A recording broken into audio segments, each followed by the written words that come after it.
पिछले 3 दिनों से हमारे पास बहुत सारे ऐसे पेशेंट्स आ रहे हैं जो कि अपनी प्रॉब्लम्स के अलावा हमसे ये पूछ रहे हैं कि ये ओमाइक्रॉन क्या है, ये नया कोविड स्ट्रेन क्या है, और ये पूछे जा रहे हैं कि ये इससे हमें ज़्यादा खतरा तो नहीं है, कितना बचने की ज़रूरत है, या पिछले जैसी वेव तो नहीं आएगी। तो चलिए आज ओमाइक्रॉन के बारे में हम लोग जानते हैं और ये क्या है और इससे हमें कितना बचना है, इसके बारे में हम बात करते हैं। Hi, I am Dr. Suchita Pant Khanna. I am a pulmonologist and I am practicing in Janakpuri, New Delhi. पहले हम देखते हैं कि ओमाइक्रॉन है क्या।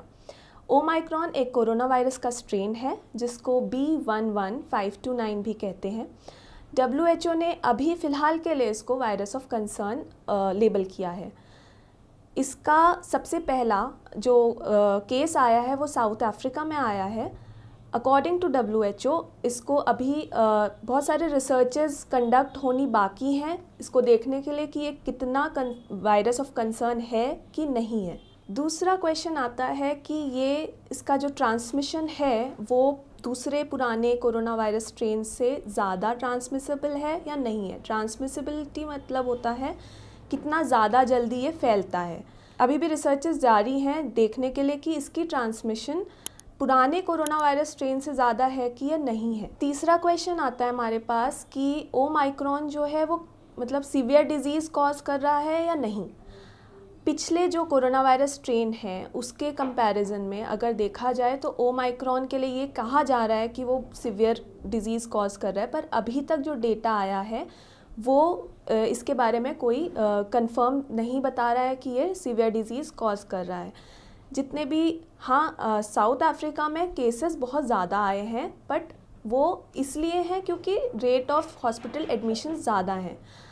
डिज़ीज़ माइल्ड से मॉडरेट तक ही रह रही है। अभी तक WHO ने भी ऐसा कोई पक्का डेटा नहीं दिया है देखते हुए कि बहुत सीवियर कॉज कर रहा है ये कोरोना वायरस ये वाला स्ट्रेन। इसके सिम्टम्स के बारे में अगर हम बात करें तो अभी तक ऐसा कोई डेटा नहीं है देखते हुए कि इसके सिम्टम्स कुछ डिफरेंट है पुराने कोरोना वायरस स्ट्रेन से।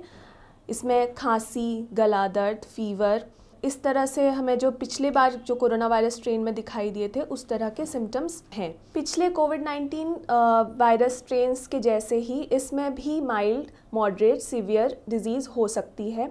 स्पेशली जो ग्रुप ऑफ पीपल होते हैं जो कि ज़्यादा जिसमें सीवियर डिजीज़ हो सकती है, जैसे डायबिटिक्स, ओल्ड पीपल, बच्चे, उनमें चांसेस हैं कि सीवियर डिजीज़ हो या डेथ की संभावना भी हो सकती है। तो उन लोगों को बहुत ज़्यादा प्रिवेंटिव स्टेप्स कंटिन्यू करने की ज़रूरत है। मतलब कि जो बचाव के स्टेप्स हम लोग लेते हैं, जो अभी तक लेते आए हैं, जैसे मास्क पहनना, बार बार हाथ धोना, सोशल डिस्टेंसिंग मेंटेन करना, और अगर कोई भी फीवर, कफ, थ्रोट पेन, गले में दर्द, बुखार या फिर खांसी, इस तरह की जो भी सिम्टम अगर आपको आए तो आप ज़रूरी है कि आप अपने आप को आइसोलेट कर लें या किसी डॉक्टर से आप परामर्श लें। वैक्सीनेशन के बारे में जैसे अभी हमारे पास क्वेश्चन आ रहे हैं कि जिन्होंने वैक्सीन ली है उन पे ये वायरस उनके ऊपर ये वायरस का क्या इफ़ेक्ट रहेगा।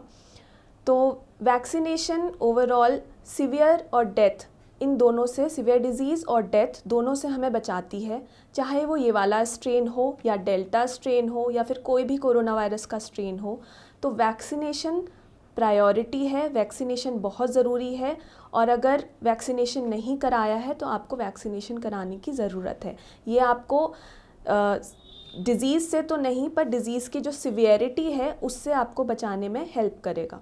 आखिर में जो स्टेप्स हमको लेने हैं जो सबसे ज़्यादा इफ़ेक्टिव हैं कोविड-19 से बचने के लिए, चाहे वो ये स्ट्रेन हो, ओमाइक्रॉन स्ट्रेन हो या फिर कोई दूसरा स्ट्रेन हो, वो हमेशा से यही रहेगा कि हमें मास्क पहनना है, अपने नाक और मुंह को अच्छे से ढकना है, सोशल डिस्टेंसिंग मेंटेन करके रखनी है, हाथ को बार बार धोना है, अगर वैक्सीनेटेड नहीं है तो वैक्सीनेटेड होना है, और वेंटिलेशन मेंटेन करके रखना है ताकि जो भी अगर कोई क्राउडिंग हो रही है जहाँ पे हवा नहीं रुक रही है वहाँ पे वेंटिलेशन होता रहे, हवा का आवागमन होता रहे। आई होप हमने आपके सारे क्वेश्चंस का आंसर किया होगा।